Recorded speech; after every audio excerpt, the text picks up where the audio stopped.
ಸಚಿನ್ ಅವರು ಈ ಥರದೊಂದು ಪ್ರಯತ್ನಗಳು ಕನ್ನಡದಲ್ಲಿ ಇನ್ನಷ್ಟು ಜಾಸ್ತಿ ಆಗಬೇಕು ಅನ್ನೋದು. ಯಾಕಂದರೆ ಒಂದು ಕಾಲಘಟ್ಟದಲ್ಲಿ ಈ ಥರ ಸ್ಟಾರ್ಟ್ ಆಗುತ್ತೆ, ಎಲ್ಲೋ ಒಂದು ಕಡೆ ಮತ್ತೊಂದು ಕಡೆ ಸಿನಿಮಾದ ಸೋಲು ಅಥವಾ ಜನರಿಂದ ಒಳ್ಳೆ ನಿರೀಕ್ಷೆ ಅಥವಾ ರಿವ್ಯೂಸ್ ಬರಲಿಲ್ಲ ಅಂತಾರೆ, ಮತ್ತೆ ಎಲ್ಲೋ ಡ್ರಾಪ್ ಆಗುತ್ತೆ. ಅದನ್ನು ನಿರಂತರವಾದ ಅಂದರೆ ಪ್ರಯತ್ನಗಳು ಅಥವಾ ಪ್ರಯೋಗಗಳು ನಡೀತಾ ಇದ್ದರೆ ಕನ್ನಡ ಇಂಡಸ್ಟ್ರಿಯಲ್ಲಿ ಈ ಥರದೊಂದಷ್ಟು ಸಿನಿಮಾಗಳು ಮತ್ತಷ್ಟು ಜಾಸ್ತಿ ಆಗ್ಬೋದಾ ಅಂತ. ಅಲ್ಲ, ಪ್ರತಿಯೊಬ್ಬರೂ ಯಾರೋ ಕೆಟ್ಟ ಸಿನಿಮಾ ಮಾಡಬೇಕು ಅಂತ ಶುರು ಮಾಡೋದು. ಆಲೋಚನೆ ಶುರು ಮಾಡಿದಾಗ ಒಂದು ಒಳ್ಳೆ ಸಿನಿಮಾ ಮಾಡಬೇಕು ಅಂತಲೇ ಮಾಡೋದು. ಅದು ದಾರಿಲಿ ಕೆಲವೊಂದು ಸತಿ ಅದೇನಾಗುತ್ತೆ, ಆ ಜರ್ನಿ ಟ್ರ್ಯಾಕ್ ಹಿಂಗೆ ಹೋದಾಗ ವಾಪಸ್ ತರಕ್ಕೆ ಯಾರೋ ಒಬ್ರು ಇರಬೇಕಾಗುತ್ತೆ. ಆ ಥರದಲ್ಲೇ ಇದ್ದಾಗ ಅದು ಮಿಸ್ಟೇಕ್ಸ್ಗಳಾಗಿ ಫೈನಲ್ ಔಟ್ಪುಟ್ ಬಂದಾಗ ಅದು ರಾಂಗ್ ಆಗಿ ಬಂದಿರುತ್ತೆ. ಬಟ್ ಇಂಟೆನ್ಷನ್ಸ್ ಎಲ್ಲರದು ಕರೆಕ್ಟ್ ಇರುತ್ತೆ. ಅದು at the end of the day ಏನಾಗುತ್ತೆ, ನಾವು ಟೀಮ್ ಸೆಲೆಕ್ಷನ್ ಅಂತ ಇರ್ತಲ್ಲ, ಅದು ತುಂಬ ಮುಖ್ಯ ಆಗುತ್ತೆ. ಯಾಕಂದರೆ ಪ್ರತಿಯೊಂದು ಸ್ಟೇಜಲ್ಲೂ ನಮಗೆ ನಾವು ನಮ್ಮ ಪಾತ್ರಕ್ಕೆ ಹೋದಾಗ ನಮ್ಮ ಪಾತ್ರದೊಳಗಡೆ ನಾವು ಹೋಗಿರ್ತೀವಿ. ಮಿಕ್ಕಿದ್ದನ್ನು ನೋಡೋಕ್ಕೆ ಈಗ ರಾಜ್ ನಮ್ಮ ಫಿಲಮಲ್ಲಿ ರಾಜ್ ಎಲ್ಲನೂ ನೋಡಿದ್ದಕ್ಕೆ ನಮಗೆ ಇದು ಔಟ್ಪುಟ್ ಬಂತು. ಈಗ ರಾಜ್ ಇಲ್ದಲೇ ಬರೀ ನಾನೊಬ್ಬನೇ ಪ್ರೊಡ್ಯೂಸರಾಗಿ ನಾನೊಬ್ಬನೇ ಆ್ಯಕ್ಟ್ರಾಗಿ ಮಾಡ್ತಿದ್ರೆ ಅದು ಈ ರೇಂಜಿಗೆ ಔಟ್ಪುಟ್ ಬರ್ತಿತ್ತು ಅಂತ ನಾನು ಹೇಳ. ಯಾಕಂದರೆ ನನಗೆ ಒಂದು ಪಾತ್ರಕ್ಕೆ ಅಂತ ಹೋದ ತಕ್ಷಣ ನಾನು ಅಲ್ಲಿ ತೊಡಗಿಸ್ಕೊಂಡಾಗ ನಾನು ಬೇರೆದು ನೋಡೋಕ್ಕಾಗಲ್ಲ. ಯಾಕಂದರೆ ಪಾತ್ರದ್ದು ಅಷ್ಟೇ ಇಂಪಾರ್ಟೆನ್ಸ್ ಇರುತ್ತೆ. ಇನ್ನು ಮಿಕ್ಕಿದ ಕೆಲಸಗಳು ನೋಡ್ಬೇಕಾದ್ರೆ ಡೈರೆಕ್ಟ್ರು ನೋಡ್ತಾ ಇರ್ತಾರೆ, ಎಲ್ಲರೂ ನೋಡ್ತಾ ಇರ್ತಾರೆ. ಬಟ್ ನಮ್ಮೆಲ್ಲರ ಕೆಲಸನ ಮೀರಿ ಒಬ್ರು ನೋಡ್ಬೇಕಾದ್ರೆ ಅದೇನಾಗುತ್ತೆ, ನಮಗೆ ಒಂದು ಪರ್ಸ್ಪೆಕ್ಟಿವ್ ಬೇರೆ ಥರ ಬರುತ್ತೆ. ಸೊ ಇದನ್ನ ಹಿಂಗೂ ತೋರಿಸ್ಬೋದಲ್ಲ. ಯಾಕಂದರೆ ಈಗ ನಾವೆಲ್ಲ ಇಂಟರ್ವ್ಯೂ ಮಾಡ್ತಾ ಇದ್ದೀವಿ, ಅವರಲ್ಲಿಂದ ನಮ್ಮನ್ನು ನೋಡ್ತಾ ಇದ್ದಾರೆ. ಅವ್ರ ಪಾಯಿಂಟ್ ಆಫ್ ವ್ಯೂವಿಂದ ನಮ್ಗೆ ಕೆಲವೊಂದು ಚೇಂಜಸ್ ಹೇಳ್ತಾರೆ ಯಾವುದೋ ಒಂದು ಪಾಯಿಂಟಲ್ಲಿ, ಏನಕ್ಕೆ ನಮ್ಮನ್ನು ಬೆಟ್ರಾಗಿ ತೋರಿಸೋದಕ್ಕೆ. ಸೊ ಆ ಕೆಲಸನ ರಾಜ್ ಮಾಡಿರೋದ್ರಿಂದ ಈ ಸಿನಿಮಾ ಔಟ್ಪುಟ್ ಅಷ್ಟು ಚೆನ್ನಾಗಿ ಬಂದಿದೆ. ಸೊ ಅದೇ ಥರ ಎಲ್ಲರೂ ಇರ್ತಾರೆ ಅಂತಲ್ಲ, ಬಟ್ ನಮ್ಮ ಆಲೋಚನೆ ಒಂದು ಒಳ್ಳೆ ಆಲೋಚನೆಯಿಂದ ಶುರು ಮಾಡಿದಾಗ ಒಳ್ಳೆ ಔಟ್ಪುಟ್ ಸಿಗುತ್ತೆ. ಅಂದ್ರೆ ಆ ಥಾಟ್ ನಾವೇನು ಅನ್ಕೊಂತೀವಿ ಅದೇ ಸ್ಕ್ರೀನ್ ಮೇಲೆ ಬಂದ್ರೆ 100%. ಅದು ತುಂಬಾ ಕಮ್ಮಿ ಸಿನಿಮಾಗಳಷ್ಟೇ.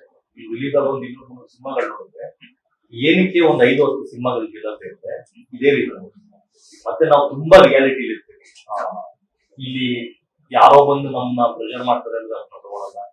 ಸ್ಕ್ರೀನ್ ಪ್ಲೇ ಚೇಂಜ್ ಆಗಲ್ಲ, ಮಜಾ ಮಾಡ್ಕೊಂಡು ಸಿನಿಮಾ ಮಾಡೋಣ. ತುಂಬಾ ಸೀರಿಯಸ್ ಆಗಿ ನಾವು ಸಿನಿಮಾ ಮಾಡಕ್ ಗೊತ್ತಿರೋದು. ಇಲ್ಲಿ ದುಡ್ಡು ಹಾಕ್ತಿದೀವಿ, ಎನರ್ಜಿ ಹಾಕ್ತಿದೀವಿ, ಟೈಮ್ ಕೊಡ್ತಾ ಇದೀವಿ. ಸೊ ಒಂದು ಸೀರಿಯಸ್ನೆಸ್ ಇರೋದು. ನನ್ನ ಸೆಟ್ ಅಲ್ಲಿ ಯಾವ್ದು ಫ್ಯಾಮಿಲಿ ತರ ನಾವು ಮಜಾ ಮಾಡ್ಕೊಂಡು ಮಾಡ್ತೀವಿ ಅದೆಲ್ಲ ಏನು, ಕೆಲಸ ಮಾಡ್ಬೇಕು. ಅದೊಂದು ಕಾನ್ಶಿಯಸ್ ನಮಗೆ. ಸಚಿನ್ ಆಗಿರ್ಲಿ, ಯಾರೇ ಆಗಿರ್ಲಿ, ಎಷ್ಟೇ ಫ್ರೆಂಡ್ ಆಗಿರ್ಲಿ, ಎಷ್ಟೇ ಕ್ಲೋಸ್ ಇರ್ಲಿ, ಆ ಪಾತ್ರಕ್ಕೆ ಮಾತ್ರ ಕಷ್ಟಪಟ್ಟಿರೋದು. ನನಗೊಂದು ಸಾಂಗ್ ಹಾಕಿ, ನನಗೊಂದು 5 ಫೈಟ್ ಹಾಕಿ, ಇದು ಹಿಂದಿ ರೇಟ್ಸ್ಗೆ ನಮ್ಗೆ 2 ಫೈಟ್ ಎಕ್ಸ್ಟ್ರಾ ಆಗಿದೆ, ಆ ತರದ್ ಯಾವ್ದನ್ನು ನಾನ್ಸೆನ್ಸ್ ಆಗಿಲ್ಲ. ಅದಕ್ಕೋಸ್ಕರ ನಾವೇನ್ ಅನ್ಕೊಂಡಿದ್ವಿ ಅದೇ ನನಗೆ ಗೊತ್ತಿಲ್ಲ ಅದು ಎಷ್ಟು ಜನ ನೋಡ್ತಾರೆ ಏನೋ. ನಮ್ಮನ್ನು ನೋಡುವಂತ ಒಂದು ಇಬ್ಬರು ಆಡಿಯನ್ಸ್ ಯಾರು ಇರುತ್ತಲ್ಲ, ಅವ್ರು ನಿಯತ ಕೆಲಸ ಮಾಡಿ ನೆಕ್ಸ್ಟ್ ಏನಾಗುತ್ತೆ, ಯಾವ ರಿಸಲ್ಟ್ ಬಗ್ಗೆ ನಾವು ಏನು ಎಕ್ಸ್ಪೆಕ್ಟೇಷನ್ಸ್ ಇದೆ, ತುಂಬಾ ಪ್ರಾಂಪ್ಟ್ ಆಗಿ ಆನೆಸ್ಟ್ ಆಗಿ ಕೆಲಸ ಮಾಡಿ. ಅದಕ್ಕೆ ನಮ್ಮ ರಿಸಲ್ಟ್ ಇವತ್ತು ಚೆನ್ನಾಗಿ ಮಾತಾಡ್ತಿದ್ದಾರೆ, ಚೆನ್ನಾಗಿ ಬಂದಿದೆ. ಸೊ ಎಲ್ಲ ಟೀಮಲ್ಲೂ ಈ ತರ ಆಗ್ಬೇಕು. ಅದೊಂದಷ್ಟೇ ನಾನು ಹೇಳ್ತೀನಿ. ಸ್ವಲ್ಪ ಎಜುಕೇಶನ್ ಇಟ್ಕೊಂಡು, ಸ್ವಲ್ಪ ನಾಲೆಡ್ಜ್ ಇಟ್ಕೊಂಡು ಕೆಲಸ ಮಾಡಬೇಕು. ಎಲ್ಲೋ ಒಂದು ಕಡೆ ಈ ಥರದೊಂದು ಪ್ರಯತ್ನಗಳಿಗೆ ಇಂಡಸ್ಟ್ರಿ ಕೊಡುವಂಥ ಸಾಥ್ ಎಷ್ಟು ಮುಖ್ಯ ಆಗುತ್ತೆ ಅನ್ನೋಂಥದ್ದು. ಯಾಕೆಂದರೆ ನಮ್ಮದೇ ಸ್ಯಾಟಲೈಟ್ ಬಿಸ್ನೆಸ್ಸು ಅಥವಾ ಏನೋ ಒಂದಷ್ಟು ವಿಚಾರಗಳು ಮಾತಾಡೋ ವ್ಯವಹಾರವಾಗಿ ಹೇಳ್ತಾರೆ, ಕನ್ನಡ ಸಿನಿಮಾಗಳನ್ನ ನಮ್ಮ ಕನ್ನಡಿಗರೇ ಅಥವಾ ನಮ್ಮ ಕನ್ನಡದ ಒಂದಷ್ಟು ಚಾನಲ್ಸ್ಗಳೇ ನಮ್ಮನ್ನು ರಿಸೀವ್ ಮಾಡ್ಕೊಳ್ಳಲ್ಲ, ಸಿನಿಮಾದಕ್ಕೆ ಬೇಡಿಕೆ ಕೊಡಲ್ಲ. ಅಂದರೆ ಪಕ್ಕದ ರಾಜ್ಯದ ಬಗ್ಗೆ ಮಾತಾಡ್ತೀವಿ, ಮಲಯಾಳಂ ಸಿನಿಮಾಲಿ ಹೆಣ್ಮಕ್ಳ ಬಗ್ಗೆ ಒಂದು ಅದ್ಭುತವಾದ ಸಿನಿಮಾ ಮಾಡಿದರೆ, ಕಂಟೆಂಟ್ ಮಾಡಿದರೆ ಅಂತ ಮಾಡ್ತೀವಿ. ನಮ್ಮಲ್ಲಿ ಬಂದಾಗ ಬಿಸ್ನೆಸ್ ವಿಚಾರ ಅಂತ ಬಂದಾಗ ಯಾರೂ ಬಂದು ನಮ್ಮ ಹತ್ರ ಮಾತಾಡಲ್ಲ, ಬಿಸ್ನೆಸ್ ಓಪನ್ ಮೈಂಡೆಡೇ ಇರಲ್ಲ. ಈ ಥರದೊಂದು ವಿಚಾರ ಎಷ್ಟು ಬೇಸರ ತರಿಸ್ತದೆ ಆ್ಯಸ್ ಆ್ಯಕ್ಟರ್ ಆಗಿ ಮತ್ತು ಪ್ರೊಡ್ಯೂಸರ್ ಆಗಿ. Business secondary.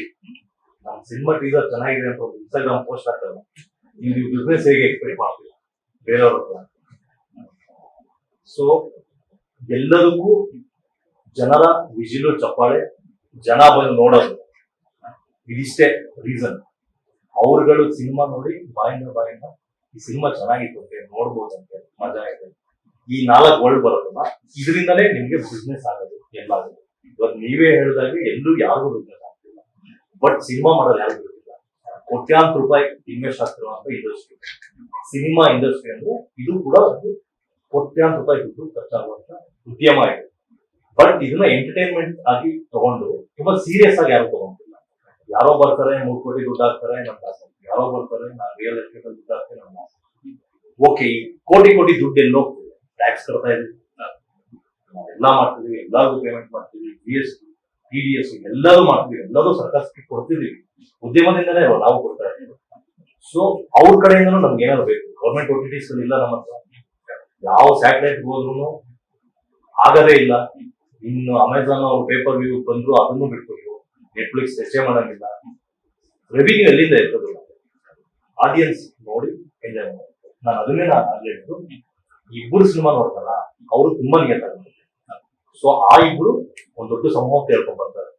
ಸೊ ಅದೊಂದು ಮೆಂಟಾಲಿಟಿಯಿಂದ ನಾವು ಮೇ ಬಿ ಈ ಥರದೊಂದು ಮಲ್ತಾಯಿ ಧೋರಣೆಯಿಂದನೇ ಈ ಥರದೊಂದು ಕಂಟೆಂಟ್ಗಳು ಬರೋದು ಯಾಕಂದರೆ ರೈಟರ್ಸ್ಗಳಿಲ್ಲ ಅಂತಲ್ಲ, ಅದ್ಭುತ ರೈಟರ್ಸ್ ಇದ್ದಾರೆ, ಡೈರೆಕ್ಟರ್ಸ್ ಇರ್ತಾರೆ, ಮಾಡೋದಕ್ಕೆ ಧೈರ್ಯ ಅನ್ನೋದು ಬಂಡವಾಳ ಹೋಗ್ಬಿಡುತ್ತೆ, ಯಾಕಿರಂತ ದುಡ್ಡು ವಾಪಸ್ ಬರಲ್ಲ ಅಂತ.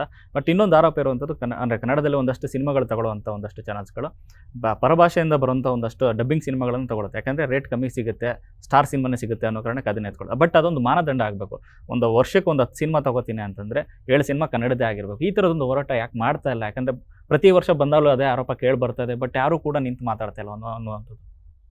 ಅದೇನಾಗುತ್ತೆ, ಸಿನಿಮಾ ಗೆದ್ದಾಗ ಅಷ್ಟೇ ಅದನ್ನು ತೊಗೊಳ್ತೀವಿ ಅನ್ನೋದು ಆ್ಯಸ್ ಅ ಬಿಸ್ನೆಸ್ ಮ್ಯಾನ್ ಅದು ಅವ್ರಿಗೆ ಕರೆಕ್ಟ್ ಅನ್ನಿಸ್ಬೋದು. ಬಟ್ ಉದ್ಯಮ ಅಂತ ಬಂದಾಗ ನೀವು ಹೇಳ್ದಂಗೆ ಒಂದು ಯಾಡ್ ಸ್ಟಿಕ್, ಒಂದು 7 ಸಿನಿಮಾ 10 ಸಿನಿಮಾ 7 ಸಿನಿಮಾ ಕನ್ನಡ ತೊಗೋಬೇಕು ಅನ್ನೋದು, ಆ 7 ಸಿನಿಮಾ ಯಾವುದು ಅನ್ನೋದನ್ನು ಒಂದು ಸ್ಪೆಸಿಫಿಕ್ ಆಗಿ ಈ ಕ್ವಾಲಿಟಿ ನನಗೆ ಮ್ಯಾಚ್ ಆಗಬೇಕು. ಜನಕ್ಕೆ ನಾವೇನು ಕೊಡ್ತಾ ಇದೀವಿ ಅನ್ನೋದು ನೀವು ಮ್ಯಾಚ್ ಮಾಡಿದ್ರೆ ನಾವು ನಿಮ್ಗೆ ಬಿಸ್ನೆಸ್ ಕೊಡ್ತೀವಿ ಅನ್ನೋ ಗ್ಯಾರಂಟಿ ಕೊಟ್ಟರೆ ಅವಾಗ ನಿಮಗೆ ಕ್ರಿಯೇಟಿವ್ ಆಗಿ ಅಥವಾ ಪೊಟೆನ್ಷಿಯಲಿ ಒಳ್ಳೊಳ್ಳೆ ಸಿನಿಮಾಗಳು ಜಾಸ್ತಿ ಆಗುತ್ತೆ. ಅವ್ರಿಗೇನು ಕಾನ್ಫಿಡೆನ್ಸ್ ಬರುತ್ತೆ, ಅಪ್ಪ ನಾನು ಒಳ್ಳೆ ಸಿನಿಮಾ ಮಾಡೋದು ನನಗೆ ಒಳ್ಳೇದಾಗೇ ಆಗುತ್ತೆ ಅಂತ. ಥಿಯೇಟ್ರಲ್ಲಿ ಆಗೋದು ಬಿಡೋದು ಸೆಕೆಂಡ್ರಿ, ಬಟ್ ಬೇಸಿಕ್ ಬಿಸ್ನೆಸ್ ನನಗೆ ಬೇಸಿಕ್ ಸೇಫ್ ಆಗುತ್ತೆ. ಸೊ ಆ ನಿಟ್ಟಿನಲ್ಲಿ ಎಂಟೈರ್ ಇಂಡಸ್ಟ್ರಿ ಅದಕ್ಕೆ ವರ್ಕ್ ಮಾಡಬೇಕು. ಈಗ ಏನಾಗುತ್ತೆ, ಯಾರ್ದು ತಪ್ಪಲ್ಲ, ಇವತ್ತು ಪ್ರಪಂಚ ನಡೀತಾ ಇರೋದು ಆ ರೀತಿ. ಗೆದ್ದಿನ ಜೊತೆ ಎಲ್ಲರೂ ಹೋಗ್ತಾರೆ. ಸೋತಾಗ ಯಾರು ತಲೆ ಕೆಡ್ಸ್ಕೊಳ್ಳೋ, ಸೋತಾಗ ಅವ್ನು ಪ್ರೊಡ್ಯೂಸರ್ ಒಬ್ಬನೇ ಮನೆಗೆ ಹೋದಾಗ ಅವನೇ ಹಾರ್ಡ್ ಡಿಸ್ಕ್ ಇಟ್ಕೊಂಡು ಅವನೇ ಹಾಕೊಂಡು ನೋಡಬೇಕಾಗುತ್ತೆ.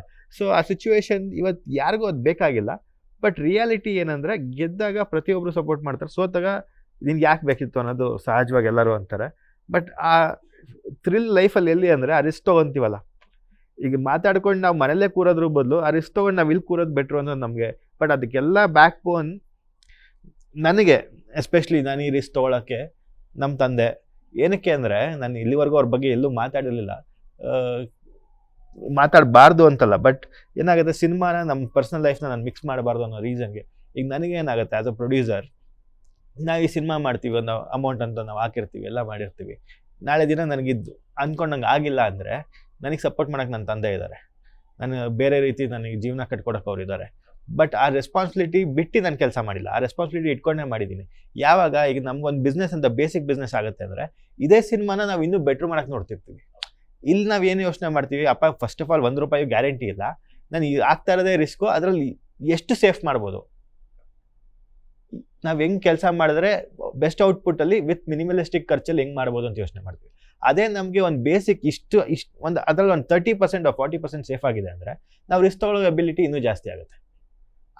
ಆ ನಿಟ್ಟಿನಲ್ಲಿ ಈಗ ಯಾಕೆ ಒಳ್ಳೆ ಸಿನಿಮಾ ಬರಲ್ಲ ಅಂದರೆ, ಆ ರಿಸ್ಕ್ ತೊಗೊಳ್ಳೋದಕ್ಕೆ ಧೈರ್ಯ ಅಥವಾ ಸೇಫ್ಟಿ. ಈಗ ಒಂದು ಸಿನಿಮಾ ಹೋದರೆ ಅವ್ನು ಇಡೀ ಜೀವನನೇ ಹೊಟ್ಟೋಯ್ತಲ್ಲ ಒಬ್ಬ ಪ್ರೊಡ್ಯೂಸರ್ಗೆ. ವಾಪಸ್ ಅವನು ಫ್ಯಾಮಿಲಿ ನೋಡಬೇಕು, ಅವನ ಅಕ್ಕಪಕ್ಕ ಸರೌಂಡಿಂಗ್ ನೋಡಬೇಕು, ಅವ್ನ ಜೀವನ ಕಟ್ಕೋಬೇಕು. ಅದೆಲ್ಲ ಮಾಡೋದಕ್ಕೆ ಅವ್ನು ಇನ್ನೊಂದು ಲೈಫ್ ಆಗೋಗುತ್ತೆ ಅವ್ನಿಗೆ. ಆ ಪರ್ಸ್ಪೆಕ್ಟಿವ್ ಇಂದ ನೋಡಿದಾಗ ನಾವು ಯಾರಿಗೂ ರೀಚ್ ಮಾಡ್ತಿಲ್ಲ, ನಮ್ದೇನೋ ಕಷ್ಟ ಹೇಳ್ಕೊತಿಲ್ಲ. ಬಟ್ ಪ್ರಾಕ್ಟಿಕಲ್ ಆಗಿ ಅವೆಲ್ಲ ಇದ್ದಾಗ ರಿಸ್ಕ್ ಟೇಕಿಂಗ್ ಎಬಿಲಿಟಿ ಡೌನ್ ಆಗುತ್ತೆ. ನಮ್ಗೆ ಯಾವಾಗ ಯಾರೋ ಒಬ್ರು ಬ್ಯಾಕ್ ಬೋನ್ ಅಂತ ನಿಂತಿರ್ತಾರೆ, ಅವಾಗ ನಾವು ರಿಸ್ಕ್ ಟೇಕಿಂಗ್ ಎಬಿಲಿಟಿ ಜಾಸ್ತಿ ಇರುತ್ತೆ. ಏನಕ್ಕೆ, ನಮ್ಗೆ ಇದಿಲ್ಲ ಅಂದರೂ ಇನ್ನೊಂದಿನ ನಾವು ನಾಳೆ ಇನ್ನೊಂದೇನೋ ಮಾಡಿ ನಿಲ್ತೀವಿ ಅನ್ನೋ ಕಾನ್ಫಿಡೆನ್ಸ್ ಇರುತ್ತಲ್ಲ, ಅದಕ್ಕೆ. ಅವರೇ ಇಲ್ಲ ಅಂದರೆ ನಮ್ಗೆ ಇದೇನೂ ಇರ್ತಿರ್ಲಿಲ್ಲ. ಅದರಿಂದ ನೆಕ್ಸ್ಟ್ ನಮ್ಗೆ ಬಿಟ್ಬಿಟ್ಟು ಜನರಲ್ ಆಗಿ ಒಂದು ಒಳ್ಳೆ ಬೇಸಿಕ್ಸ್, ನಮ್ಗೊಂದು 50% ಸೇವ್ ಆಗುತ್ತೆ ಅನ್ನೋ ಥರ ಕಾನ್ಫಿಡೆನ್ಸ್ ಕೊಟ್ಟರೆ ಬಿಸ್ನೆಸ್ಸಲ್ಲಿ, ಆವಾಗ ಇದೇ ಥರ ಇನ್ನೊಂದು 10 ಸಿನಿಮಾ ಜಾಸ್ತಿ ಬರುತ್ತೆ.